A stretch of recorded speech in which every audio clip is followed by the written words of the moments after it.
Hi, I'm Larry Gifford. I have Parkinson's disease.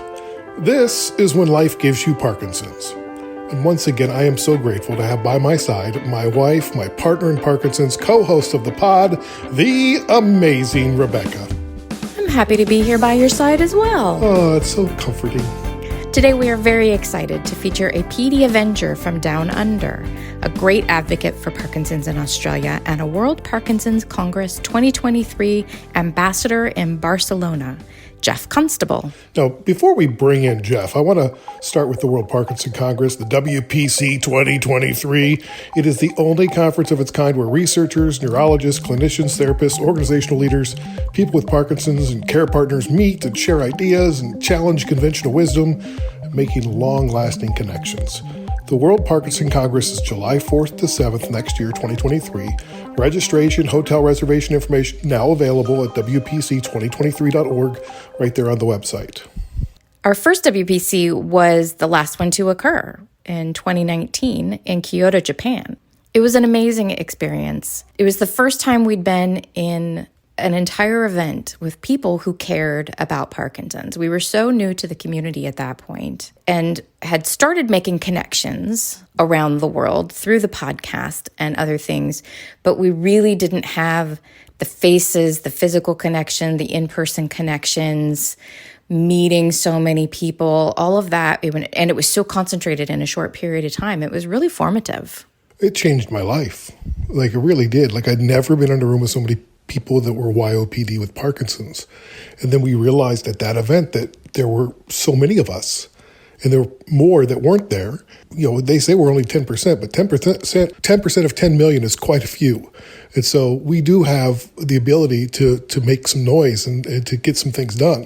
It was acknowledging that there really is a YOPD community out there, and they're vibrant and active and committed to making change and maintaining that community.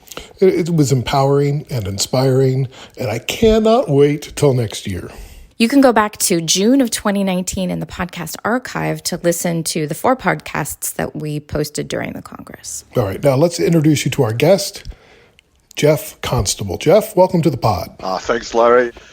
Geoff's story, like so many with YOPD, starts with a delayed diagnosis. His symptoms progressed enough that when he was 44, he went to see his doctor about the changes in movement. But it took another 6 years to diagnose it as Parkinson's. That was 2008. I was really confused when I first got Parkinson's, or I actually got diagnosed, because it was quite some time that it took. And you realise now that you probably had it at least 10 or 15 years beforehand. And there was talk, and the word Parkinson's did come up in those times, but a lot of the medical people didn't understand it as in affecting young people. So they would excuse it and say, no, you're too young, so it can't be that. So they'd try and diagnose something else. And eventually I was diagnosed with Parkinson's. And to tell you the truth, it was actually a massive relief to find out. And actually on the day they told me, I had a huge smile on my face. And I had to apologise to him and say, hey, look, I'm not a hypochondriac, or I'm not looking for a condition. But I'm just so happy now that I've got a name and I can actually start working towards understanding it and doing the best I can against it or with it, yeah. Those last 4 words he said, against it or with it. I think a lot of people go through that struggle. I went through that struggle. It's one or the other. And for me, it's about leveraging the Parkinson's to my advantage. It's how do we dance with it? How do we make it part of our life so it's not as bothersome because we're ignoring it, or it's not. And you're not resisting it. We're not all consumed by it, but it's, part of our life that we have to manage and consider. Part of the flow. Yeah. And, it took me a while for me to hear you and others talk about changing my perspective, reframing my perspective on Parkinson's.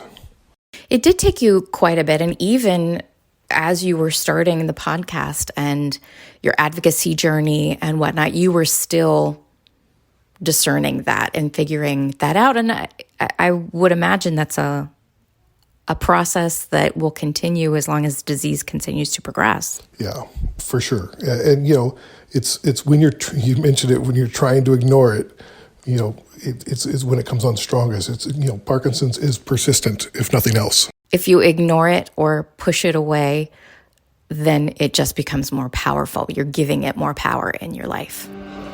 To fully understand Geoff's story, we're going to need to go back in time. So let's climb into our time machine. I'm from the future.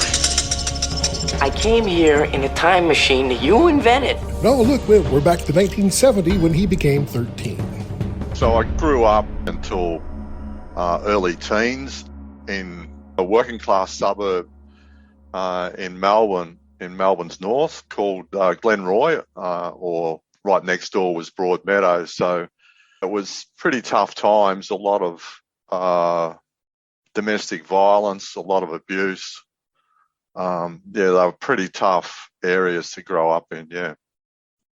And then family life wasn't the best, so I spent a bit of time in shared houses or on the street in the city, but always wanted something better. So in the late teens, I was actually living in, I guess you'd have to call it drug shared accommodation. A lot of the friends I grew up with had lost their way and they were heavily into drugs. But for me, I wanted something else. I wanted an education. So I became a bit of a minder for them, I guess. But I still kept traveling to school every day and then on to university. What did you end up doing with your career? I started life to be a civil engineer and study.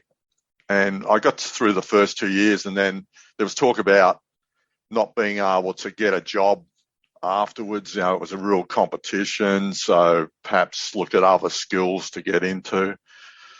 So I jumped at that stage and became a naval architect instead. So worked 20 years at Williamstown Naval Dockyard, so designing ships for Australia's Navy, and also half the time in that each year I would be in a test and trials team where we'd actually take out a ship and try and break it and push it to its limit. And we'd be out for 2 weeks at a time living on board ship. And yeah, I really loved that part of it. It was pretty cool. Sounds like he's come a long way and battled adversity even before Parkinson's. Oh, yeah. Yeah, I did a little research on the area he grew up in outside Melbourne called Glenroy. And back then, when he was a teen, it was called Gunroy. Wow. Yeah, this was part of Broadmeadows, where his local kids, they had a reputation of being the Brodie Boys. And they rode the trains, spray-painted graffiti. And when I first Googled Glenroy, the search gave me Glenroy Haunted House, Glenroy Lock and Gorge Drowning, or the Great Ocean Road Murder. So yeah, that's a tough childhood. That was part of everybody's neighborhood growing up, right? Well, just like everyone's Parkinson's is different, everyone's journey with Parkinson's is just as unique. Yeah, like everyone else, I was, like I said, I was really happy and, bubbled over and let's go. And, but then over the next couple of days, it was like, oh, there's no cure. They can't tell me how I got it, why I got it. They tell me it's all negative. There's no positive here, I don't know what to do. So I started looking around, trying to search for some answers, but I kept on just finding things for elderly Parkinson's people. And there didn't seem to be anything for around my age group. And I was really scared that I was actually going to get sacked from work for having Parkinson's, because they would think I couldn't do the job anymore, and I knew I could. So for, I guess, 2 years, I didn't tell anyone, and I just held and just kept it within my immediate wife and kids. mainly my wife, and didn't tell anyone else, and just fought to try and hide anything that they might see, even if that meant not going out. If it was a bad day, I just would go out.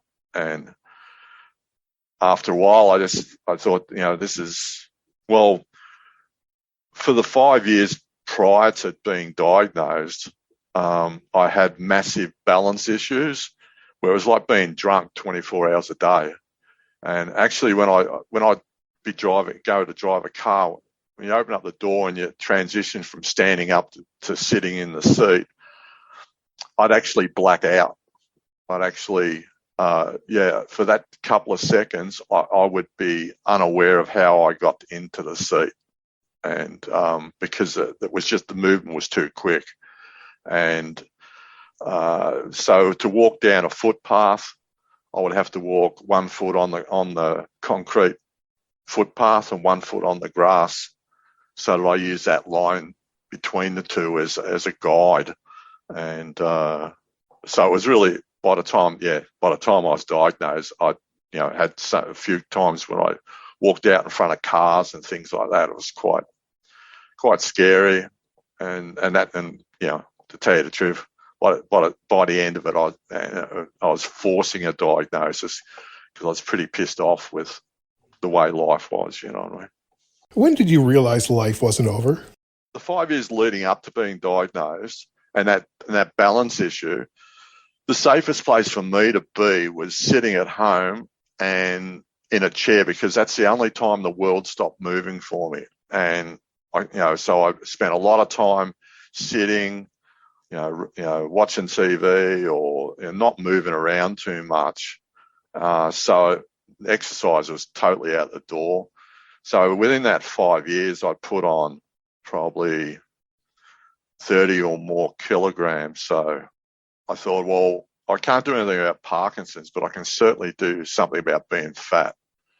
So being fat and Parkinson's, I figured, wasn't a good look. So I thought, I'll work with doing something, So I went to a gym, and I used to love cycling, and I was a keen cyclist younger. And, once for me, starting a family, having kids, it was pretty devoted that way, and work was pretty intense.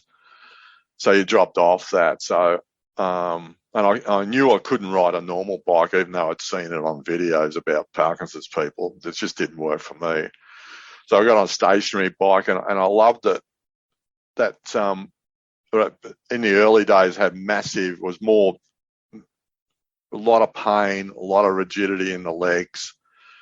And on that stationary bike in the gym, it just seemed to relieve all that. And so I worked out, if I did a 20-minute session on a cycle at the gym, I got, 3 hours of relief, and I felt, legs felt normal. I could walk properly. And then it became more intense. If I go to cycle classes and push really hard in that 45 minutes, I might get 6 hours and more. So you became a bit greedy on it. And let's be fair to income. Going to a gym and sitting on a stationary bike for an hour is, it's just damn boring. So I pushed really hard and got into any cycle classes I could as much as possible, and just getting that rewards, but looking for more and more. How can I extend this for every day? But when I was first diagnosed, I think I had a pretty much geriatric type neurologist who didn't understand young onsets at all. And he gave me a handwritten prognosis of, this is what's going to happen to you over the next 10 to 15 years, and this is how your life's going to be. And so it said, within 3 years, you'll have to give up work. There's no problem with that. You'll have to leave work. Within 4 years, you won't be driving a car. Within 5 to 6 years, you'll be reliant on mobility assistance. With eight years, you'll be in a mobility scooter or something like that. by 10 years, you'll be starting to max out on drugs. And in that window between 10 and 15, you'll have DBS. And, enjoy life. Right. Get on with it. And he did say one thing, though. He said, if you've got any plans for overseas holidays or big holidays, do it now because you're going to run out of time. And I'd been made redundant from work a couple of years beforehand, and we just stashed away the extra cash. And Julie always wanted a white Christmas, so we decided to take this could be our last holiday, so let's do it. 9 weeks in Europe and the UK. Spent Christmas in Prague. It was pretty cool. But when we were in Rome, I saw these bikes that the couriers were using. They had these massive 4-inch tires on them, and I'd never seen them before. And they weren't a homemade bike. They were obviously in production. And I couldn't. And so I'm on the internet that night, bike with fat tires, and what's this? And it came up. They're called fat bikes, and Canada loves them. They ride them. You can ride them on the snow. They're absolutely fantastic. And so I'm on the internet, and fat bikes in Australia, fat bikes in Melbourne. Are they there? And I found a shop in not far from there, just on the other side of Melbourne, and ordered it. Pick up, and I wasn't back for another 5 weeks or something, but I was sitting there waiting for me, and that's where I started. So I started cycling then, and I thought it was great. At that stage, I could ride like 5 or 10K every second day, and I thought that I was over the moon. This is fantastic. It feels good. And then it was that feeling, though, what the benefit that came from it just pushed me more and more and more. And you start setting targets like, I wonder if I can ever ride to work, which is about 20 kilometres, and then ride home. Might ride there and then catch a train home or whatever, and then build up. So it was like a year plan. But within 6 months, I was actually riding to and from work, and I was riding between 4 and 5 and 450 kilometres a week, and entering in long distance events. It was just a chase then. It was, and I was using those events as a way of keeping on track. And then a friend of mine said, look, I'm doing this thing called the Oxfam 100 kilometre walk. And this was one Christmas as a workmate, and we're having a few beers, of course, and I think he plied me with a couple of extra beers, and said, look, you're doing a lot of Ks on the bike. You obviously you're fit enough, but one of our guys has had to drop out. He's done his ACL, so can you would you be interested in filling in for him? And of course, beer talk. Yep, sure, no worries, I'll be there. Yeah, that's cool. Yeah, that'd be good. Yeah, come on, mate, let's do it. Come on, let's go. And I'm thinking, this is going to be real easy, because it's probably just walking around like the Melbourne Cricket Ground, the MCG, 50 times or something, and have a coffee on the way, and grab a pie, couple of chips, something like that. It's pretty casual, cheat a bit, and then, no, it wasn't that at all. I found out, got a bit of a shock on that. So it's actually through the Dandenong Ranges in Melbourne where, everyone who comes here wants to do, they've got a thing called 1,000 steps. And so, it's quite steep climb over 1.5 kilometres, but, and that's not the worst in that section, 10K section. That's probably third hardest, and then there's massive downhill. So it's a lot of real severe trekking, and I ended up 6 months of the year training for that. And because I needed to do extra training for the Parkinson's, I used to actually walk to work 2 or 3 days a week, so 20 kilometres into work. And so that would mean I would leave home at like 2:30 in the morning, and then walk 4 hours into work. and then have a shower and then start work. But I never walked home on that. I always caught the train home. Yeah. But that just had that extra conditioning. But the bonus was, because I had to do all this extra, and I need to be really careful about, because you're fighting enough with normal things that can happen, like blisters and all sorts of things. That's just for the normal occurrence. But with Parkinson's, you're under the threat of other things, or you're trying to fight against the rogue pain and the fatigue. Fatigue's horrible. How do I get over that? And so you're trying to minimize the things you can. So I've walked 5 of those 100-kilometer events now, and never ever had a blister, not one. Not even close, because I tape my feet. I use all different sorts of techniques, and Oxfam made me an ambassador for the Trail Walker, and they actually invite people to ask me how to go out with them in their training sessions and guide them to how they can complete this in the best shape possible. So here's a guy with Parkinson's helping people without challenges to actually get through. So we think Parkinson's is really it's a challenge, and it's really hard for us, but sometimes it presents us with the best way to live our life, I think. And a lot of the lessons we learn help so many other people than just ourselves and our group. And I think that's pretty interesting way to look at it and approach it. Yeah. There's a lot to unpack there. Yeah, I'm still hung up on his job. As a naval architect, he designed 16 ships in his 30-year career. I asked him, how exactly do you battle test a Navy ship?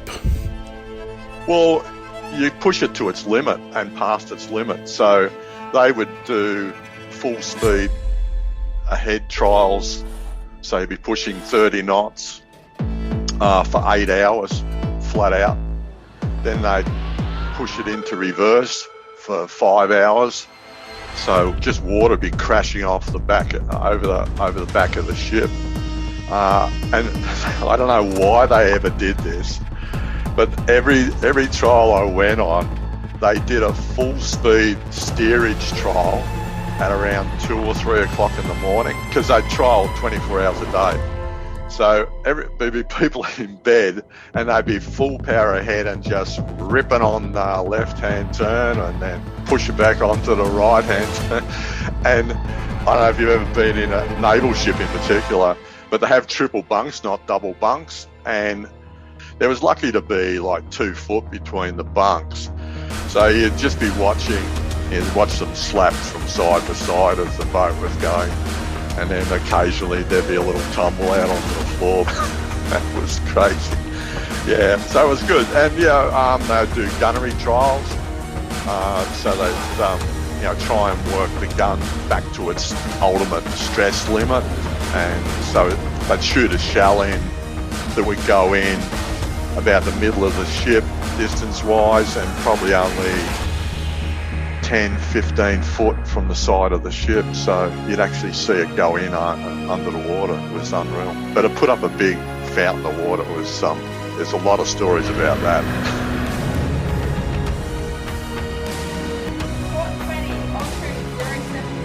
Let's get a bit personal with Geoff. He has a wife, Julianne, daughters Caitlin and Jess, and before Parkinson's came along, it was just a typical family. Yeah, it was pretty standard, like everyone else, working full-time, still playing basketball. Basketball was a passion for me from a very early age, but sort of accepting that you were getting older and, you needed to slow down a bit, and that social type of what people shouldn't do at certain ages, accepting things that you're sort of mentally made to understand. But yeah, just a general average sort of guy, I think. He's far from average now. When I first met Geoff, he had orange hair. Today, it's colored blue. And I asked him, What's the catalyst from being average sort of guy battle testing Navy ships to standing out in the crowd? Working from home, and I'm still working from home. There's no plan to go back into the office, and it was like we're all doing virtual meetings, and people were struggling to deal with this, and people just sit there and there'd be like 10 people on the screen and no one saying anything, and so I thought, I got to break this up a bit. I can't do much, so I'll dye my hair.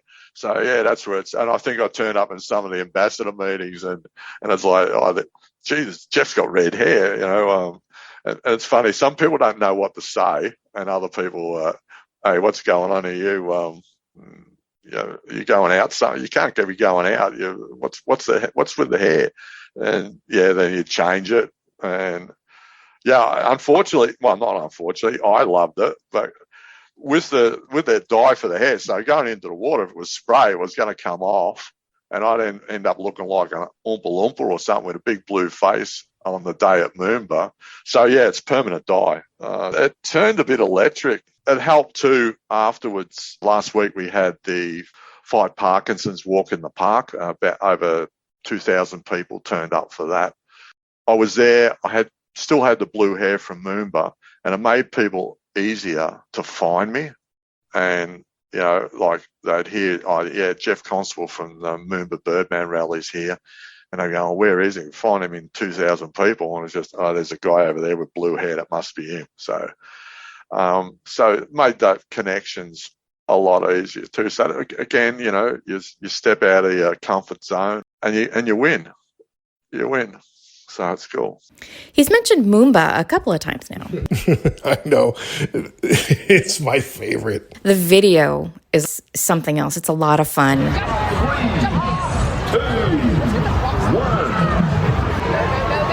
And I've got to say, probably the most stylish ground crew of any convention so far. Look at them, superheroes. Geoff, you're a superhero as well. Extraordinary reaction from the crowd. It's absolutely fantastic. All right, let's take a look at how you went. Here we go, 4.5 meters. That's pretty good, I reckon. How far the craft go? 10, 15? At least. Put your hands together once again for Geoff. And let's get to our next Birdman. I highly recommend that you check out our show notes and watch the video for yourself. But why don't we let Geoff explain what Moomba is? Moomba Birdman Rally came out of just insanity, I think.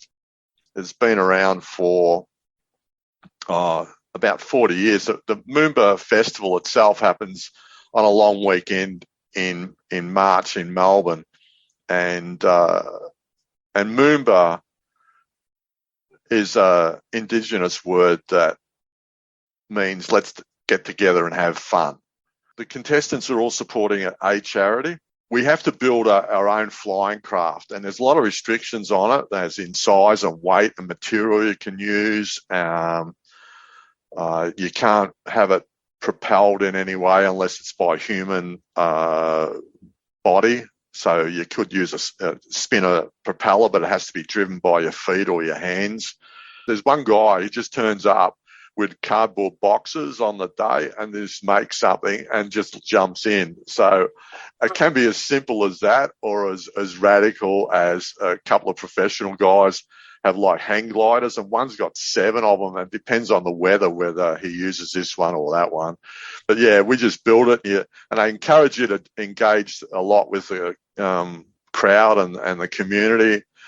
So costumes and lots of noise, lots of banter. So we went as PD Avengers, and that worked really well. We got really good coverage from that. So on the day we just have our craft. We have to run along a ramp that's about 5 meters above the water, and then just try and fly across the water as far as possible. I don't know who created it or why, but it became really infectious, and it's actually the event of the 3 or 4 day festival. Everyone turns up to watch Birdman Rally. In 2018, they set the record for attendance over the 3 days, which was 3.8 million people. And the word I got from the festival people on the Tuesday after the long weekend was that record had been broken, and there was probably 1 million people on the banks of the Yarra watching us on the day. How'd you do? Came second. That's supported by the funds you raise, and we went pretty hard, and it was fantastic. It was just mum and dad's donations. There was no corporates in there, and we raised $15,000 in about 10 days. So that was great. And for coming second, we got $5,000 additional to support Fight Parkinson's. So yeah, it was fantastic. Biggest benefit for me though was, it's not just about the money. Because of the things and then the promotion that was given out, and it was great because the team around me really got into it, and they wanted to make as much awareness for Parkinson's, especially young onsets, as possible. People just loved us, and the word was out there. But all of a sudden, in the last week or two, I was getting a lot of calls and messages from young people with Parkinson's who were lost and didn't know where to go or who to contact, and they were confused. And to me, that validated the reason for doing that, if nothing else. If I'd ended up with $0, I would have still been so happy to have done it. And just for that reason is help people in the community find their way just a little bit. And I don't have all the answers, but I can paint a more positive picture than the negative that they were carrying. So that was a good chance for me, and it was fantastic. Second place in Moomba, a big check, people wanting to get their picture taken with you. Geoff, when you were diagnosed with Parkinson's, did you ever imagine that you could live with a chronic disease and still be a winner? No, I thought I was a loser. I thought the best I could hope for was getting close to what I was doing before, or how I was living life before. If I could do that, then I'd won. But unless I stepped out and went harder with exercise and other things, I was never going to achieve that either. So I didn't know how to get back to being me before Parkinson's. So the silly part is I found a way to be better than that person through Parkinson's. Parkinson's is part of my life, not just accept the name, but actually bring it in and say, hey, look, this is part of me now.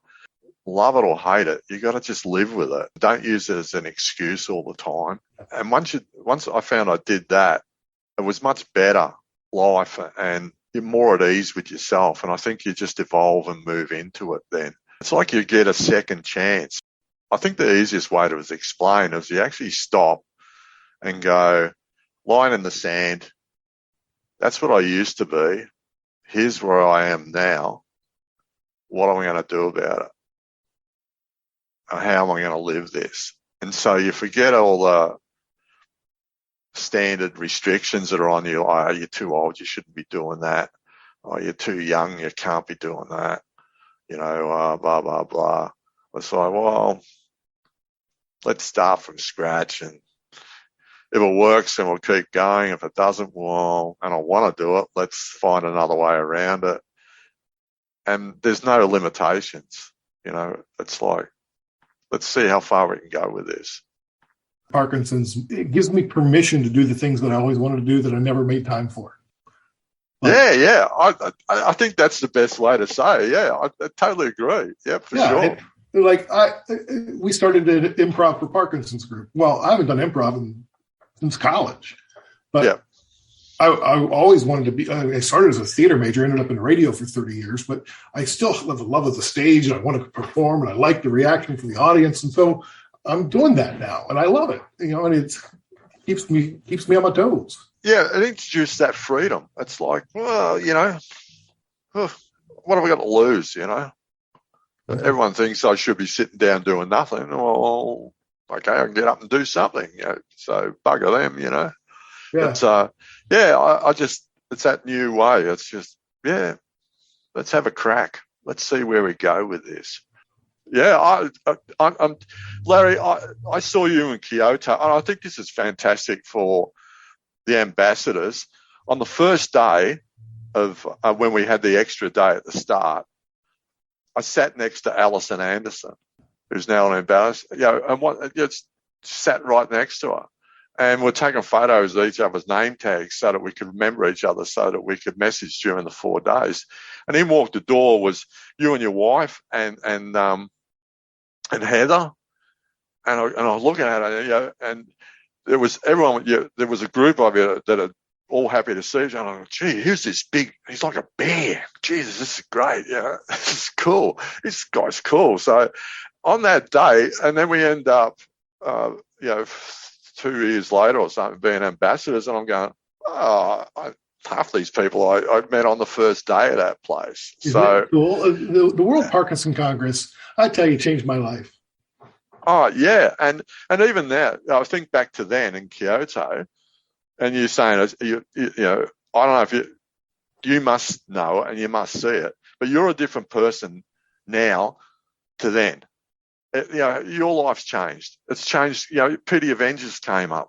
There's all these different things, and that's what I think is amazing.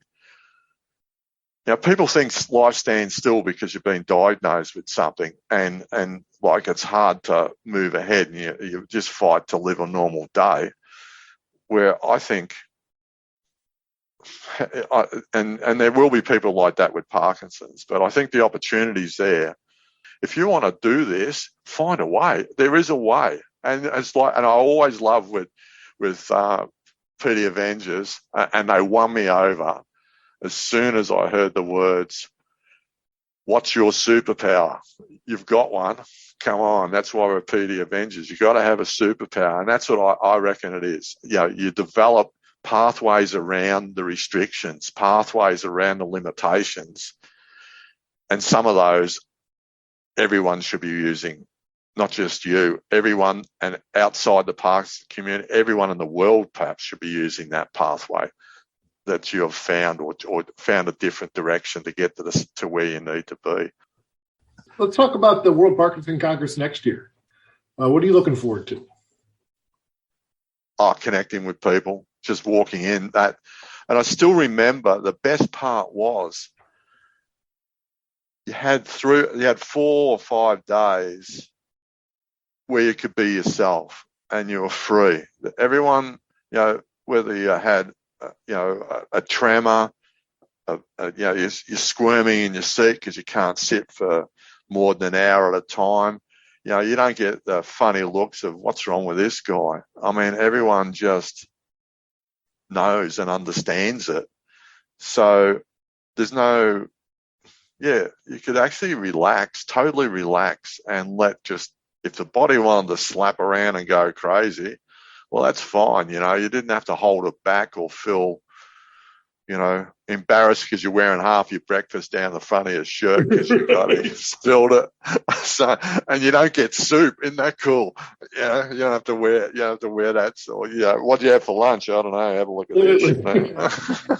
I'm not the only one. I was with Becca Miller at one point during the conference, and we saw some people who didn't have Parkinson's in the convention center. She goes, "What's with the arm swingers?" Yeah, obviously you don't have Parkinson's, so thank you very much. Yeah, what are you doing here? Get out.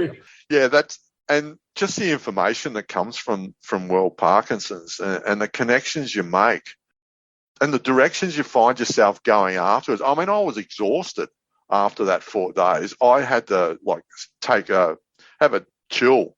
You're on holidays, and after that, for the next day or two, it was like, no, I just need there's so much happening up here, and there's so many things I want to do.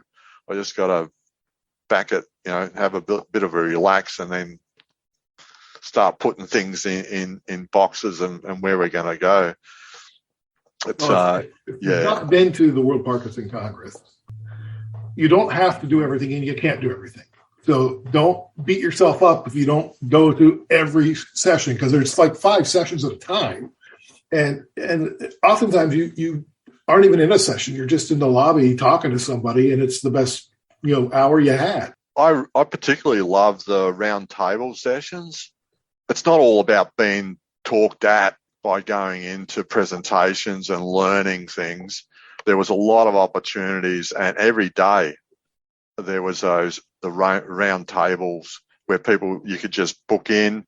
They were allocating topics for certain tables, and you could sit and you could be contributing and talking about and finding out about other people who are doing similar sort of things to you, or just it'd just be a sit down chat table about whatever comes up. And I particularly I try to get into as many of those as possible. Everyone's view and everyone's idea is listened to, and you've got to. And I think that's a bit. Yeah, everyone was seen to be a contributor as much as you wanted to be, and you didn't have to be a presenter. You didn't have to be a speaker.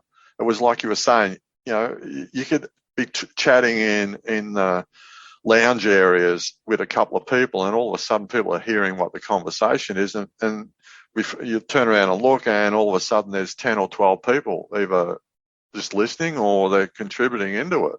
So everyone had some. You can't just sit there and absorb. That's one thing it does teach you. You got whether you want to or not. Within a day or two, you will find yourself looking for those round tables that are set up. They're formalised, as in, like, you have to book in to get onto this seat on this table. Yeah. And just the impromptus that started up. There was a few impromptu meetings that came out. The Young Onsets did that, and that's available. It's not as if, no, we can't do that. It's not on the program. We can't have that happening. It was just where's the spare room in there? Let's go. And you can do all those sorts of things. But they had alternative medicines there. You could get massage. You could get all sorts of things. They had yoga classes in the morning. You turn up before everything started, and there was classes you could go in, and Pilates and yoga, and go and get a massage during the day anytime you liked. It was all great. There was experience everything, it's not just being yapped at, it's or just pouring information into your head. It's a lot more than that, so much more. Yeah. And even if you don't consider yourself an advocate, as soon as you book those tickets to go to Barcelona and to be at that conference, you are instantly an advocate, because you can't be there and not be one. Don't look it up. Don't look up the word in the dictionary, and don't go to ask anyone else what it is. To me, it just means I want to learn more. I want to know as much as I can. I want to be the best person I can, and whatever that is for me might be different to somebody else. But at the end of the day, it's what's right for you. And you want change. You're not happy just sitting on the fence and letting Parkinson's dictate how you live your life and where you're going to go. You want to have some say in it. And I left the last one with a lot of ideas, and I wasn't sure what I was going to do with it all, because I felt like researchers are like, oh, we're about to do this and this and this. And I was having dinner one night with, a bunch of geneticists. It was like me and 9 geneticists. And they're talking about how they're getting close to another gene into this. And I was like, is it going to cure Parkinson's? Oh, yeah. They're like, well, no. I'm like, well, then you're not going to get a headline, because we've told everybody it's 5 years away. It's 5 years away. It's 5 years away. It's been 5 years away for 30 years. But it's always annoyed me that all the funds we raise, 100%, I don't know about other countries, but I know in Australia, 100% of all funds raised goes to research. And I know we all want a cure, but it's been around for over 200 years. No one can even tell me why I got it, let alone a cure. There's no information. There's still no positive answers for anything you might ask about Parkinson's on how you got it or where it's going to take you. But to me, there's too much on the research. Normal people with Parkinson's just want to live the best life they can. And I'd rather see a percentage of that money going towards programs and support, not just for the young people, in particular the young people, because they've got so much longer to fight with this damn thing, but also their families and friends, that they need help and support as well. So why isn't some of that being set up? PD Avenger, 3 pillars: research, wellness, advocacy. Absolutely. Because we need to be well in order to advocate, and we need to advocate for more dollars so we can do more research. But it's all connected, and we can't just ignore the other two and put everything in the other pot. I agree with you. I think we need to take a balanced approach. Yeah, and I'm loving that.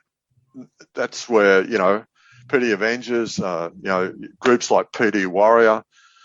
There's lots of groups starting, not just now, but in recent years, that are seeing that part of it is so important, and people need to realize that and jump on board, and not just see, the major Parkinson's organisations. That's the only place for them. You need to step out and find what best suits you, I think, and what gives you the best chance you have, shorter term rather than the long term. Geoff is another great example of a Parkinson's advocate and a simply inspiring story. He's one of those people in my I would say in my circle that if I'm up in the middle of the night, it's daytime for him. And he's in the future, so I can always ask him, hey, Geoff, how's tomorrow? I can't wait to meet him at WPC. It's going to be so much fun. I can't wait to see what color his hair is. When Life Gives You Parkinson's is a Curious Cast podcast production. Our story producer is Dila Velazquez, sound design by Greg Schott. The presenting partner is Parkinson Canada. Diagnosed with Parkinson's? You are not alone. Parkinson.ca. Thanks also to our promotional partners, the World Parkinson Congress 2023 in Barcelona, Spain. Registration is now open for the Congress, and the hotel information is up on the website at wpc2023.org. And if you're going to register as a person with Parkinson's or as a care partner or caregiver, you will be considered an advocate. So when you're registering for the Congress, you have to register as an advocate. The Michael J. Fox Foundation Parkinson's Podcast, hosted by Larry Gifford. Available on Apple Podcasts and at michaeljfox.org. PD Avengers, the global alliance of people with Parkinson's, their partners and friends, united to the cause of ending Parkinson's disease. Join us now at pdavengers.com and be sure to check out all the new information about the national plan to end Parkinson's in the United States. Spotlight YOPD, the only organization in the world with the singular focus of raising awareness of young onset Parkinson's disease. SpotlightYOPD.org. And we would really appreciate it if you shared this podcast with somebody, make a personal recommendation. Don't forget to subscribe yourself and give us 5 stars on the Apple Podcast app. And it's the most effective way to grow our audience and raise awareness of Parkinson's disease is by you telling people about it. Keep positive. Keep exercising. Keep listening. We'll talk to you next time.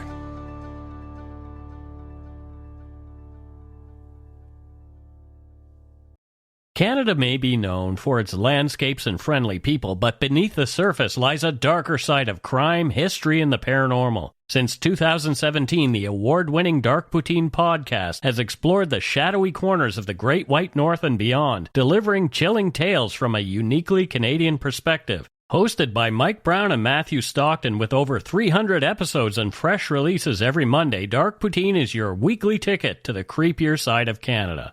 Listen to Dark Poutine on Apple, Spotify, Amazon Music, or wherever you get your podcasts.